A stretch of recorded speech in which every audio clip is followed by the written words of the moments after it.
नमस्कार, स्वागत है आप सभी का। मैं हूं आपके साथ अमृता चौरसिया। खबरों की शुरुआत करेंगे, लेकिन उससे पहले बात कोविड महामारी से बचाव की। कोरोना महामारी के खिलाफ पूरा देश एकजुट होकर लड़ रहा है। आप भी हमारे साथ सुरक्षा और बचाव के एहतियाती उपायों का संकल्प लें। अपना मास्क अच्छी तरह से पहनें, 2 गज की दूरी का पालन करें, सुरक्षित दूरी बनाए रखें, साथ ही अपने हाथों को बार बार धोएं। प्रधानमंत्री नरेंद्र मोदी ने खिलौना निर्माताओं से कम प्लास्टिक और अधिक पर्यावरण के अनुकूल खिलौनों के नवाचार पर ध्यान देने का आग्रह किया है। भारत के पहले खिलौना मेले 2021 का उद्घाटन करते हुए प्रधानमंत्री ने कहा कि हमें खिलौना क्षेत्र में आत्मनिर्भर बनना होगा और वैश्विक बाजार की जरूरत का भी पूरा ख्याल रखना होगा। प्रधानमंत्री ने कहा कि देश के खिलौना उद्योग में बड़ी ताकत छिपी हुई है, इसे बढ़ाना, पहचान दिलाना आत्मनिर्भर भारत अभियान का हिस्सा है। उन्होंने कहा कि देश में हाथ से बने खिलौनों को बढ़ावा देने की जरूरत है। प्रधानमंत्री ने कहा कि नई शिक्षा नीति में खेल और गतिविधि आधारित शिक्षण का समावेश किया गया है। प्रधानमंत्री ने कर्नाटक, उत्तर प्रदेश और राजस्थान के खिलौना निर्माताओं से बातचीत की। खिलौनों के जरिए प्रधानमंत्री नरेंद्र मोदी ने आज बच्चों की मासूम दुनिया को याद किया। पहले खिलौना मेले का उद्घाटन करते हुए उन्होंने खिलौना निर्माताओं को बच्चों की समझ के मुताबिक खिलौने बनाने को कहा। किसी भी संस्कृति में जब खेल और खिलौने आस्था के केंद्रों का हिस्सा बन जाएं, तो इसका अर्थ है कि वो समाज खेलों के विज्ञान को गहराई से समझता था। हमारे यहाँ खिलौने ऐसे बनाए जाते थे जो बच्चों के चहुमुखी विकास में योगदान दें, उनमें एनालिटिकल माइंड विकसित करें। प्रधानमंत्री ने कहा कि भारत की हजारों साल पुरानी संस्कृति में खेल और खिलौने रचे बसे हैं, फिर भी हम विश्व खिलौना बाजार में पीछे हैं। उन्होंने भारतीय खिलौना उद्योग को आगे बढ़ाने के लिए आत्मनिर्भर और वोकल फॉर लोकल का मंत्र दिया। हमें खेल और खिलौनों के क्षेत्र में भी देश को आत्मनिर्भर बनाना है, वोकल फॉर लोकल होना है। इसके लिए हमें आज की जरूरतों को समझना होगा। हमें दुनिया के बाजार को, दुनिया की प्राथमिकताओं को जानना होगा। हमारे खिलौनों में बच्चों के लिए हमारे मूल्य, संस्कार और शिक्षाएं भी होनी चाहिए। प्रधानमंत्री ने कहा कि अधिकतर भारतीय खिलौने काफी सस्ते, प्राकृतिक और पर्यावरण के अनुकूल हैं। उन्होंने भारतीय खिलौना निर्माताओं से पर्यावरण और दोबारा उपयोग होने वाली वस्तुओं से खिलौने बनाने का आग्रह किया। ये खिलौने देश के युवा मन को हमारे इतिहास और संस्कृति से भी जोड़ते हैं और सामाजिक मानसिक विकास में भी सहायक होते हैं। इसलिए आज मैं देश के टॉय मैन्युफैक्चरर्स से भी अपील करना चाहूंगा कि आप ऐसे खिलौने बनाएं जो इकोलॉजी और साइकोलॉजी दोनों के लिए बेहतर हो। प्रधानमंत्री ने बच्चों के बढ़ते स्क्रीन टाइम पर चिंता जताते हुए माता-पिता और अध्यापकों को सलाह दी कि वो बच्चों को बाहर जाकर खिलौनों से खेलने के लिए प्रेरित करें। खिलौनों का जो वैज्ञानिक पक्ष है, बच्चों के विकास में, उनकी लर्निंग में खिलौनों की जो भूमिका है, उसे पेरेंट्स को भी समझना चाहिए और टीचर्स को स्कूलों में भी उसे प्रयोग करना चाहिए। इस दिशा में अब देश भी प्रभावी कदम उठा रहा है। पहला भारतीय खिलौना मेला ऐसा डिजिटल मंच है जहां देश के अलग अलग राज्यों और केंद्र शासित प्रदेशों से 1000 से ज्यादा उद्यमी अपने खिलौने उत्पादों का प्रदर्शन करेंगे। मेले में खिलौना उद्योग से जुड़े हितधारकों के साथ वेबिनार, पैनल चर्चा और कई गतिविधियां होंगी। ये मेला भारतीय खिलौना उद्योग को वैश्विक पहचान कराने के लिए आयोजित किया जा रहा है। मेले में अब तक 10 लाख से अधिक पंजीकरण हो चुके हैं। खिलौना उद्योग से जुड़े कारोबारियों का मानना है कि भारतीय पारंपरिक खिलौनों को बढ़ावा मिलने से चीन पर निर्भरता घटेगी। इस फेयर का उद्देश्य अपने देश में व विश्व में ट्रेडिशनल टॉयज़ यानी पारंपरिक टॉयज़ बनाने का इसका मुख्य उद्देश्य है। वह विश्व में हमारे भारत के टॉयज़ की मांग बढ़े और जो चाइना से टॉयज़ आता था उसकी जगह पे भारत के टॉयज़ की डिमांड बढ़े, वह गुणवत्ता बढ़े और इसमें अच्छे अच्छे इन्वेंशंस हों। भारत सरकार ने पारंपरिक खिलौना उद्योग को बढ़ावा देने के लिए देश के अलग अलग राज्यों में 8 टॉय मैन्युफैक्चरिंग क्लस्टर्स को मंजूरी दी है। क्लस्टरों के जरिए देश के पारंपरिक खिलौना उद्योग को बढ़ावा दिया जाएगा। इन क्लस्टरों के निर्माण पर 2300 करोड़ रुपए की लागत आएगी। यहाँ लकड़ी, लाख, ताड़ के पत्ते, बांस और कपड़ों के खिलौने बनाए जाएंगे। खिलौना मेला 27 फरवरी से 2 मार्च तक चलेगा। केंद्रीय अल्पसंख्यक कार्य मंत्री मुख्तार अब्बास नकवी ने कहा है कि हुनर हाट प्रतिभा के रक्षकों का कुंभ साबित हो रहा है। उन्होंने कहा कि हुनर हाट के जरिए 5 लाख से ज्यादा कारीगरों को रोजगार के अवसर मुहैया कराए जा चुके हैं और ये प्रयास आगे भी जारी रहेंगे। Hunar Haat vocal for local को मास मूवमेंट बनाने में प्रभावी और प्रामाणिक भूमिका निभा रहा है।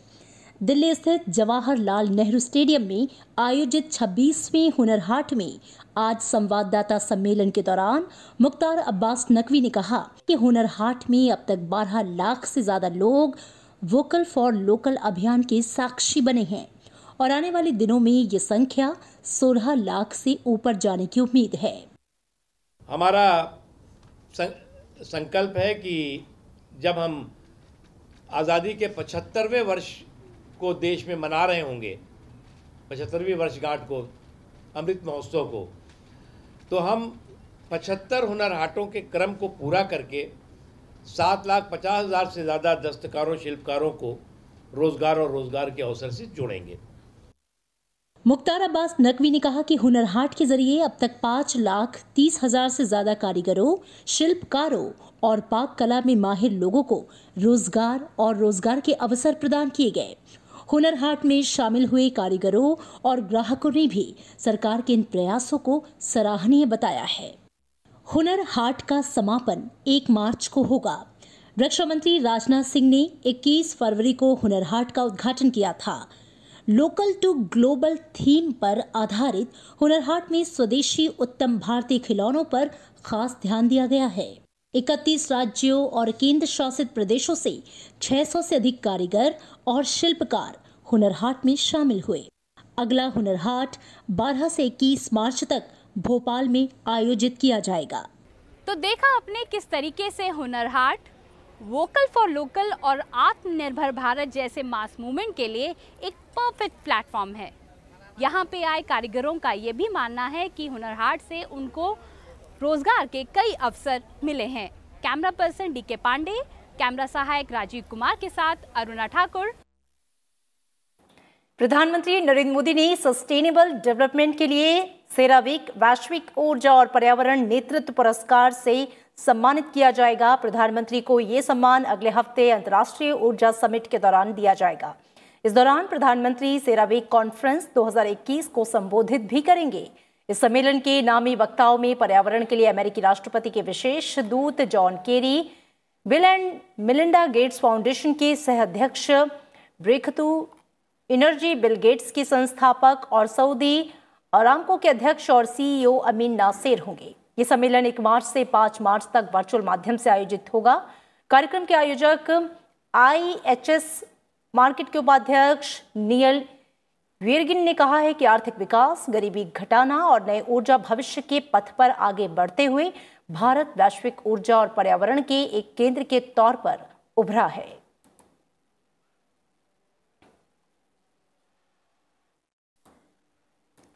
और देश भर में 1 मार्च यानी कि सोमवार से कोरोना टीकाकरण के अगले चरण की शुरुआत होने जा रही है और इसी के साथ अगले चरण में 60 साल या से अधिक आयु और पुरानी बीमारी से पीड़ित 45 साल से अधिक उम्र के लोगों को कोरोना वैक्सीन की डोज दी जाएगी। सरकारी अस्पतालों में ये टीके निःशुल्क लगेंगे, वहीं निजी अस्पताल में इसके लिए प्रति डोज 250 रुपए से अधिक नहीं ले सकते। स्वास्थ्य मंत्रालय ने इसकी जानकारी दी है। स्वास्थ्य मंत्रालय ने कहा कि कोविड टीकाकरण में निजी अस्पताल की भागीदारी बढ़ाई गई है। राष्ट्रीय स्वास्थ्य प्राधिकरण की वेबसाइट पर अस्पतालों के नाम होंगे।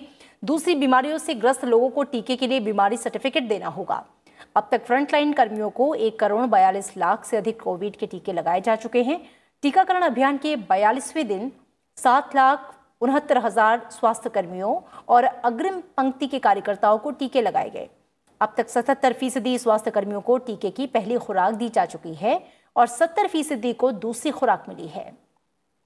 महाराष्ट्र, केरल, पंजाब, कर्नाटक, तमिलनाडु और गुजरात में पिछले 24 घंटों के दौरान कोविड के नए मामलों में बढ़ोतरी दर्ज हुई। पिछले 24 घंटों में 12,000 से अधिक लोगों के ठीक होने के साथ ही देश में कोविड से स्वस्थ होने की दर 97.14% हो गई। देश में पिछले 24 घंटों के दौरान 16,488 नए मामले दर्ज किए गए।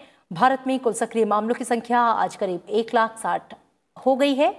देश में मौजूदा सक्रिय मामलों की संख्या अब देश के कुल संक्रमित मामलों की केवल 1.44% है।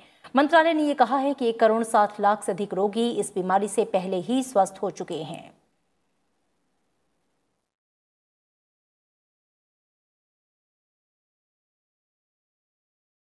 और कुछ राज्यों में कोविड के मामलों में तेजी आने के बाद से केंद्र सरकार ने राज्यों को विशेष एहतियात बरतने की सलाह दी है।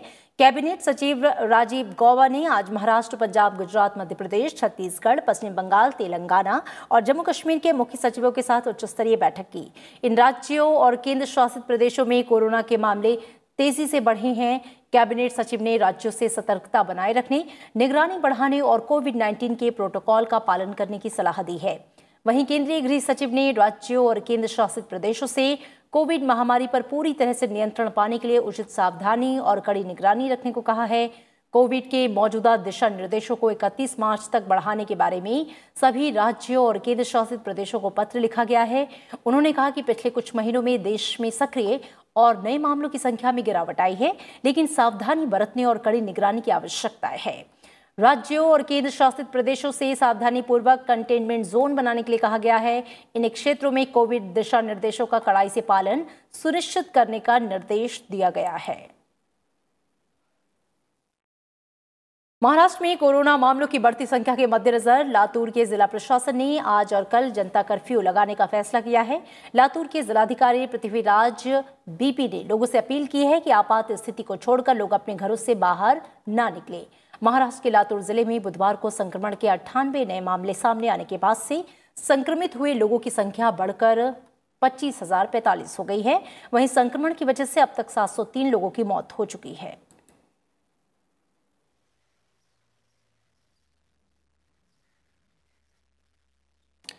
डीजीसीए ने अंतर्राष्ट्रीय वाणिज्यिक यात्री उड़ान सेवाओं के निलंबन की अवधि जो है वो 31 मार्च तक बढ़ा दी है। कोविड-19 महामारी की वजह से अंतर्राष्ट्रीय उड़ान सेवाओं का परिचालन पिछले साल 23 मार्च से निलंबित है।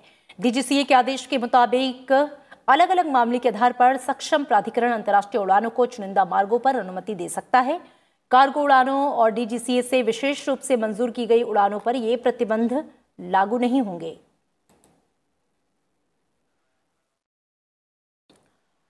और कांग्रेस के कई दिग्गज नेताओं का दर्द एक बार फिर से सार्वजनिक तौर पर दिखाई दिया। उन्होंने ये माना कि कांग्रेस लगातार कमजोर हो रही है। जम्मू में शांति सम्मेलन के नाम से आयोजित कार्यक्रम में कांग्रेस के ग्रुप 23 के नेताओं का जमावड़ा लगा।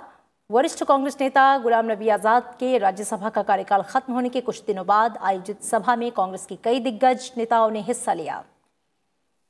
कार्यक्रम में इन नेताओं ने मुखरता के साथ पार्टी के भीतर की खींचतान और गिरते जनाधार को लेकर अपनी बात रखी। कांग्रेस के वरिष्ठ नेता कपिल सिब्बल ने कहा कि यह सच्चाई है कि कांग्रेस लगातार कमजोर हो रही है। वहीं आनंद शर्मा ने कहा कि उनमें से कोई नेता ऐसा नहीं है जो खिड़की के रास्ते आ गया हो। उन्होंने कहा कि वो किसी को यह अधिकार नहीं दिया है कि वो बताए कि वो कांग्रेस में हैं या नहीं। वहीं गुलाम नबी आजाद ने कहा कि वो राज्यसभा से रिटायर हुए हैं, लेकिन राजनीति से रिटायर नहीं हुए। मैं पार्लियामेंट कि राज्यसभा से रिटायर हुआ हूं, राजनीति से रिटायर नहीं हुआ हूं जैसे मेरे साथी हैं। और पार्लियामेंट से मैं पहली दफा नहीं रिटायर हुआ। जब लोकसभा से आना था राज्यसभा तो भी 3-4 महीने का गैप था। जब यहां से पहले बना, जब सीएम बना था तब भी बीच में गैप था, बीच में एक और दफा गैप था। तो हम इधर से डूबते हैं, इधर निकलते हैं, इधर से निकलते हैं, इधर डूबते हैं। आगामी विधानसभा चुनाव के मद्देनजर कांग्रेस नेता राहुल गांधी भी 3 दिन के तमिलनाडु के दौरे पर हैं। आज उन्होंने कई कार्यक्रमों में शिरकत की। तूतुकुड़ी पहुंचने पर राहुल गांधी ने एक रोड शो में हिस्सा लिया, जनता से संपर्क साधने की कोशिश की। इसके बाद उन्होंने वकीलों से बातचीत की। इस दौरान राहुल गांधी ने केंद्र सरकार की नीतियों की आलोचना की।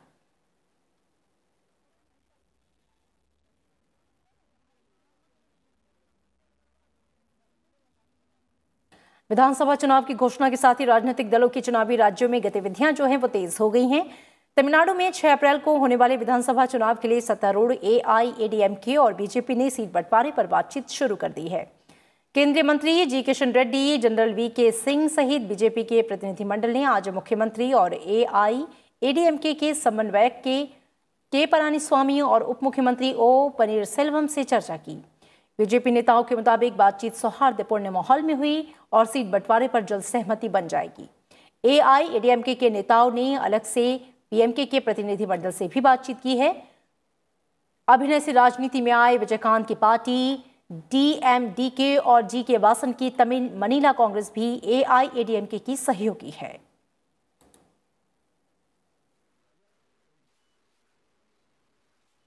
अभिनय से राजनीति में आए कमल हासन ने तमिलनाडु विधानसभा चुनाव को लेकर पार्टी की रणनीति का ऐलान किया है। आज चेन्नई में एक प्रेस कॉन्फ्रेंस के दौरान कमल हासन ने कहा कि उनकी पार्टी मक्कल निधि मय्यम 3 मार्च से प्रचार अभियान की शुरुआत करेगी।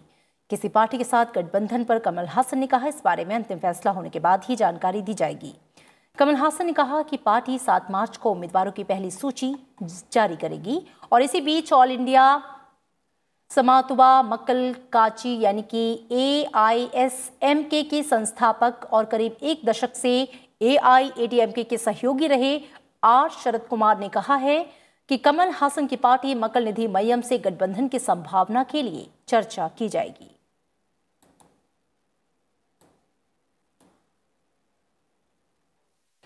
महान क्रांतिकारी स्वतंत्रता सेनानी चंद्रशेखर आजाद की पुण्यतिथि के अवसर पर उपराष्ट्रपति एम वेंकैया नायडू और केंद्रीय गृह मंत्री अमित शाह ने भावभीनी श्रद्धांजलि अर्पित की।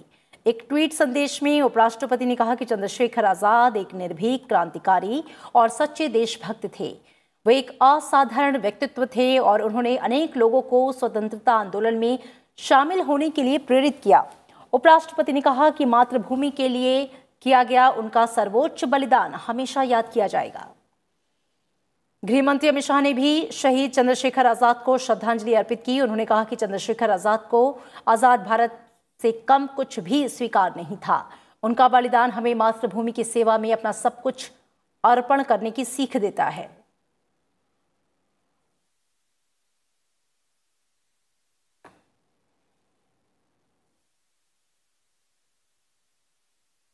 आज संत रविदास जयंती के मौके पर राष्ट्रपति, उपराष्ट्रपति और प्रधानमंत्री ने देशवासियों को शुभकामनाएं दी। राष्ट्रपति रामनाथ कोविंद ने एक संदेश में कहा कि गुरु रविदास एक महान संत और धर्म सुधारक थे, जिनका पूरा जीवन मानवता को समर्पित था। राष्ट्रपति ने कहा कि गुरु रविदास जी के सामाजिक समानता, एकता, नैतिकता और परिश्रमरत रहने के मूल्यों पर बल दिया। राष्ट्रपति ने लोगों से अपील की है कि वे गुरु रविदास के उद्देश्यों से प्रेरणा लें और समाज में बंधुत्व की भावना को मजबूत करें। उपराष्ट्रपति एम वेंकैया नायडू ने संत रविदास की जयंती पर उनका स्मरण किया। उपराष्ट्रपति ने कहा कि रविदास जी विश्व बंधुत्व में विश्वास रखते थे और उन्होंने अपने लेखन और शिक्षा में एकता का संदेश प्रमुखता से दिया। उपराष्ट्रपति ने कहा कि सामाजिक भेदभाव के विरोध में संत रविदास जी की वाणी आज कहीं अधिक प्रासंगिक है।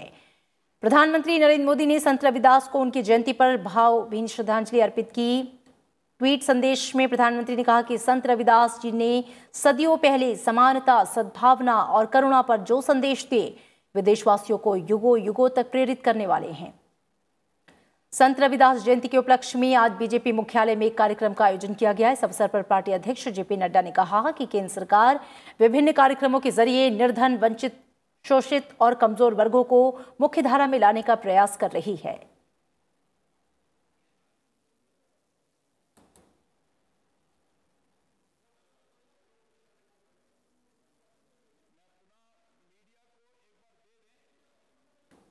और आज माघ महीने की पूर्णिमा की तिथि है। इस दिन पवित्र नदियों में स्नान और दान करने का विशेष महत्व है। हरिद्वार और प्रयागराज में गंगा घाटों पर श्रद्धालुओं की भीड़ उमड़ी। माघ पूर्णिमा के अवसर पर हरिद्वार में बड़ी संख्या में श्रद्धालुओं ने गंगा में आस्था की डुबकी लगाई। तीर्थराज प्रयागराज में माघी पूर्णिमा के पावन अवसर पर कल्पवासियों और श्रद्धालुओं पर जिला प्रशासन ने हेलीकॉप्टर से पुष्प वर्षा की। श्रद्धालुओं ने गंगा में पवित्र स्नान करने से पहले दीपदान भी किया। माघ महीने की पूर्णिमा माघ पूर्णिमा को कहा जाता है। माघी पूर्णिमा के दिन चंद्रमा अपनी पूर्ण कलाओं के साथ उदित होता है। हिंदू धर्म में इसका विशेष महत्व है। प्रधानमंत्री नरेंद्र मोदी ने माघ पूर्णिमा के अवसर पर देशवासियों को हार्दिक शुभकामनाएं दी हैं।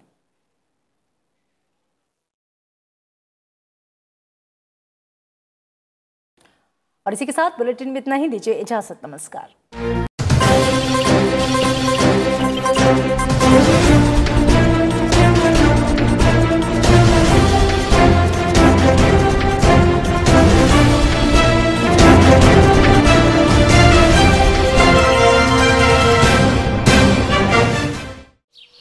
ओ काका, हुआ है शहर, ले आए खाद बीज?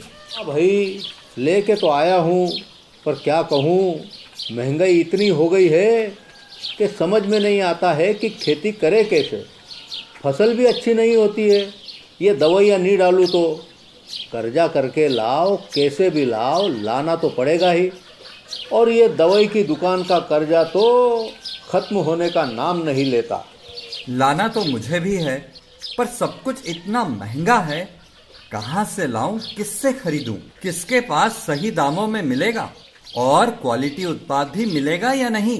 अपनी फसलों की सही दवाओं के लिए दूर दूर तक शहरों में जाना और दवाओं को लाना पड़ता है। फसलों के लिए दवाएं सही है या नहीं, ये जानकारी भी नहीं होती। फसलों की कटाई पर सही दाम मिलेंगे या नहीं, इन तमाम मुश्किलों से दूर होने के लिए आइए खेती बाड़ी केंद्र। खेती बाड़ी केंद्र एक ऑनलाइन सेवा केंद्र है जिससे आप अपने मोबाइल के द्वारा जुड़ सकते हैं, जहां आपको अपनी खेती के लिए सही प्रकार की दवाएं मिलेंगी, वो भी होलसेल मूल्य पर।